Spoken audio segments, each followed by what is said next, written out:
Hey guys, it's FailRANK. Welcome back. And oh wow, did you see that cool flip? Oh, now I'm dancing. If you really enjoyed that, make sure to subscribe, like, and do the other stuff. In today's video, I'm in a library. Why? Because libraries have books, and most books have stories. And that applies to my devlog today, which is going to be on my new Roblox story game that I'm working on called Bob Needs Help. Without further ado, let's get into the story. Alright, so I'll be talking to you guys through this PNG personification of my Roblox character. Give feedback on how to improve this story. But anyways, I'll only be telling part of the story as that is the part that is actually implemented into the game right now. But yeah, let's get into it. So one night, you're unable to sleep and you get a notification on your computer by your neighbor Bob, who lives across from you, to get him a Bloxy Cola. And since you can't sleep, you decide to take a stroll down the street to get him a Bloxy Cola. And once you give it to him, he asks you to meet at his house tomorrow. So then you go to bed and meet him that morning.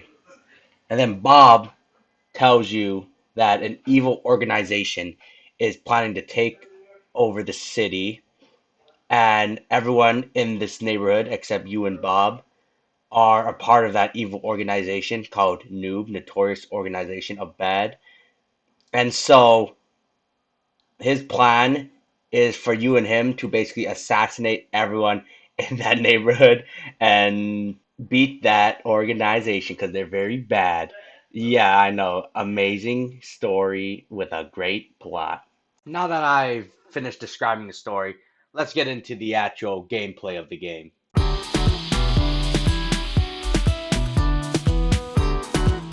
So here we are at version 1 of Bob Needs Help. I know it says version 5 at the top, but what I define as a version is the final version of a certain day. So yeah, this is why this is version 1. As you can see, there's Bob, the spawn point, and the GUI saying hello with a next prompt, but the next prompt actually isn't scripted, so this is all that it is for this version. So yeah, when we're in, you spawn in, this is Bob, there's the GUI of Bob saying hello. If you click next, nothing happens because it's not scripted. Bob has the basic default Roblox animations, so at least he's animated.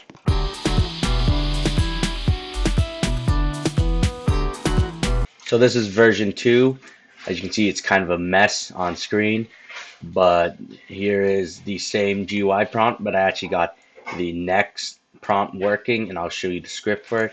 And this top one is supposed to be for the objective, but I didn't have it scripted in version 2. So yeah, it's just in your face. So in the next prompt, there's this script where I hard coded a bunch of the dialogue. So when you clicked it, it would increase the level thing, which would progress to the next dialogue. So it would be 1 player, where am I? 2, welcome to my game. 3, this was when the story wasn't really solidified, and I was just bouncing around ideas on what it could be. Oh, also, as you can see here, this was pretty unique what I did. Is it would just like, if the icon was Bob, it would be Bob. But if it was the player you, it would try to mimic what your character looks like with your head color and your face.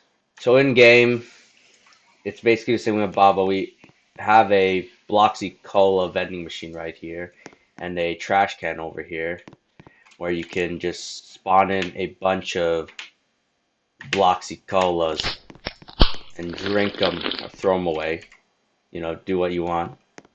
So yeah, as you can see, if you press next, it will go to those dialogue options that I had in the script in the next button. So as you can see, I changed my head color and my face texture in the server, but since I have the dynamic like motion face, it's overriding it, so you can't see it. But if I press next, you can see it has my head color and my face texture. So yeah.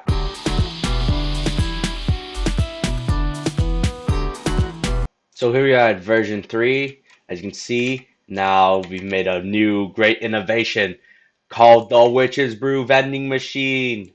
I decided to change the style to like really old Roblox, even though I wasn't really a part of really old Roblox. I was part of old Roblox. I remember playing as a guest, playing Zombie Tower, if you guys ever played that game.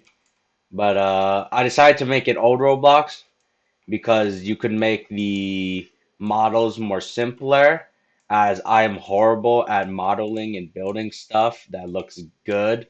So I decided to go for the old cartoony Roblox effect. So yeah, I built the house, the classic house, except I didn't copy it straight from the tool box, but I decided to like put it in and get a reference of it and try to create my own version of it. So that's why you have three windows and the roof's a bit different and just how big it is slightly different and stuff. But I got like the general idea of what it looks like and transferred it into my own version of it.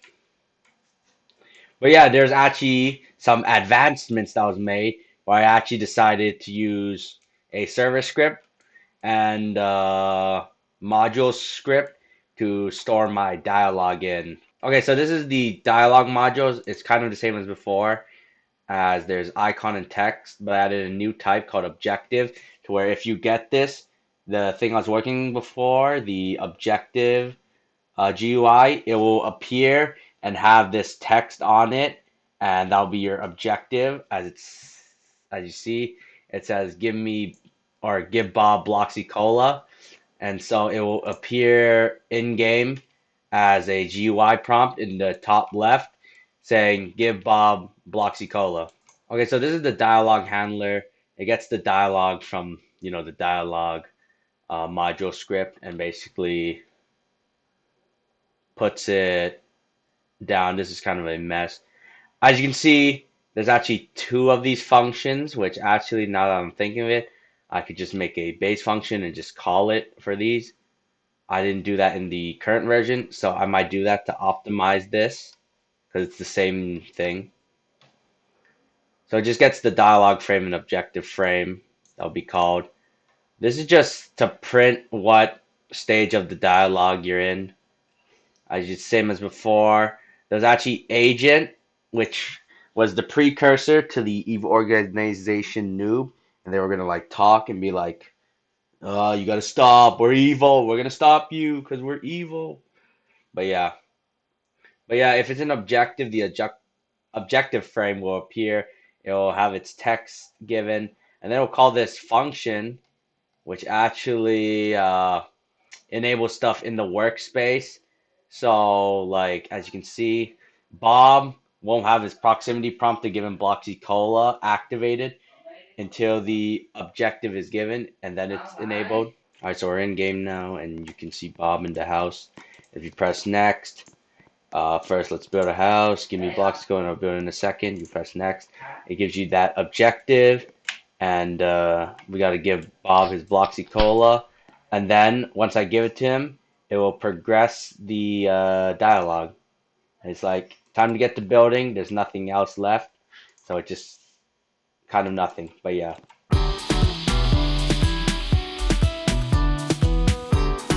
So this is the current version, version 4. And as you can see, I actually built a neighborhood, which actually matches with the story. And these are the 4 neighbors' houses. This is not grouped because I was working on something in this house. And yeah, this is Bob's house. Uh, these are work in progress triggers and stuff. And this is your house. As you can see, the only one that's furnished. Your bed and your computer setup. And there's the block skull and witch's brew down the street. Uh, Most of the scripts are the same. I mean, there's some new scripts, but they're not very like advanced or that important. So I will just get on to the gameplay of what it feels like. So yeah, you wake up and you have to check your computer because Bob texted you something on your PC. Well, as you can see, there's a skip button. This is for testing to skip through dialogue and objectives. So as you can see, if you click on this computer, it will activate a trigger for the next objective and disable this trigger, where all you have to give Bloxy Cola. As you can see, you can open this door and it opens and closes itself. So yeah, let's get over and get that Bloxy Cola and give it to Bob. I made myself quicker because this neighborhood's not that big, but since I'm like testing a bunch of stuff, I just made myself quicker to speed up the process. So yeah, let's give it to Bob. Oh, thank you. Come back tomorrow morning. Okay, objective, go to bed. All right, let's make sure to close our doors so no one gets in. I need to increase the range of it because, like, as you can see, you have to be right there. Oh, now the trigger for the bed is activated, so let's go to bed. Oh, let's go to Bob's house. All right. I'll definitely make a transition for this. As you can see now, it's morning, and we got to go to Bob's house. So let's knock on his door and hope he opens up.